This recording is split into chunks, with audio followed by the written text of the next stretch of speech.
So in any police group, department, especially in top tier units like D team, Metro, SWAT, whatever, and I'm sure this is true, and it actually is true because I've come across so many police departments and SWAT teams across the United States and overseas in different countries. We have the same kind of characters, and the one thing you want to do is, one, as an operator, never take yourself seriously. Number two, mess with your partners as much as you can. And what happened in this one particular occasion, and there are a ton of stories going along this line which are just hysterical, but one of them was in 1994 in Los Angeles. We had the big earthquake. Buildings came down, and everybody gets deployed, and all kinds of stuff going on. Well, at the time, President Clinton decides he's going to come out and he's going to tour the area. No problem. And this is kind of an ad hoc. It's like, super extemporaneous. We're just going to, blow him out there. He's going to come out, wheels down LAX, Marine One brings him over, drops him down, Motorcade comes in and gets him. Well, somehow, I don't know how, I got designated to drive the lead Suburban with a bunch of D-team guys in it behind Secret Service van, or the Secret Service, but right directly behind Clinton's vehicle at the time, because this wasn't orchestrated like we normally do. Usually if you have presidential motorcade here, it's like 6,000 miles long. It's ridiculous. You got everything. You've got air units, you have all your different positions and checkpoints, and you have secondary, tertiary routes and everything else. It's very complicated. This was not like that. And Clinton was he'd just go along and, hey, I want to see this, I want to see that. And he'd suddenly tell his driver or whatever, stop, and he'd jump out and go out to the crowd, and people are standing around. Because, remember, this is after a major earthquake. And I'm driving behind him, and he's in the vehicle. You got Secret Service, who are obviously accompanying Clinton, and we're driving, and I don't know what it is, but I think we were in Northridge area at the time, Devonshire Division, and I'm driving, I'm not really paying, okay, we're tired, everybody's been up for days, so, you're doing rescues, you're helping the fire department, you're doing all this different deployment that you've never done before, you're not really getting a rest. I don't know if that's an excuse, but that's what I'm gonna lay myself down on. But as we're driving, his vehicle stops, and I think I was talking to my partner at the time because we had tons of people over here, and Clinton would just jump out and go into the crowd. And Secret Service, man, they'd be hustling to get right behind him, protect him. Nobody's really going to do anything to him. They're just, it's too random for somebody to plan something.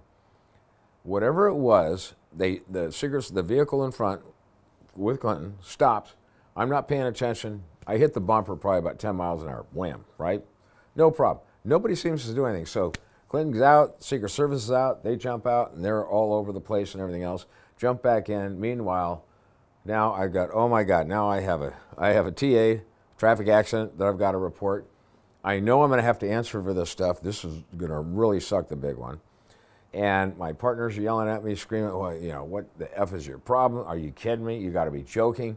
Nobody really says anything. Well, we keep on going, and it's, for a while longer, we keep on going. And my partner at the time, Bob Guzman, real funny guy, I don't know how he did this, but I have to give him kudos on this one. So we finally pull in wherever it was now. Clinton's done his rounds. He'd gone all through the city, whatever points he wanted to hit. Now we're going to depart him back. I think we went to Van Nuys Airport, if I'm not mistaken. Driving to Van Nuys Airport, Marine One's down there. Those are the helicopters. They're going to take him back to LAX. He's going to be wheels up. He's gone. He's gone from location. But when we pull up there, and what happened is an LAFD, and this is so pure. An LAPD paramedic unit drives up alongside the vehicle in front of us. And the two paramedics get out, and they get the Secret Service agent out, and they can barely move him, and they put him on a stretcher. They put the collar around him. They put him in a back brace. They put, like a head strap around him. They take him, and they load him in the back of the rescue ambulance. Like, this guy is critically injured as a result of my bumping into his car, to the Secret Service vehicle containing Clinton at about 10 miles an hour. And I'm looking at it, and I'll tell you what, I am going, oh my God, oh my God, oh my God. I've just crippled a Secret Service agent. And then they take off, lights and siren, code 3, they take off. And I mean, I can't remember who it was. Somebody came up and go, Reach, you're going to have to answer for this. I don't know what is going to go on, but this is not good. With a straight face. I can't remember who it was. And I'm sitting in the car by myself at this point. You know, if you've ever been on a or a presidential detail, there's tons of people around. And I'm just sitting there in the Suburban by myself, just looking down at the floorboard going, oh my God, my life's over. My life's over. I got a crippled Secret Service agent, probably Clinton. Apparently, the word got back that there was an accident as a result of a, police officer in Los Angeles. It got all the way back to D.C., from what I understand. That Clinton, was, basically rammed by an LAPD officer. That's me. And anyway, so I'm sitting there, and they let you stew for about 15, 20 minutes, and I'm just thinking of all the bad things that are going to happen to me.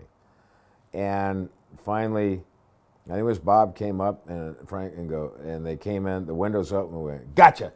And here's a Secret Service agent standing out to the window, and he's got the Sioux collar off, and he's going like this. I went, mother.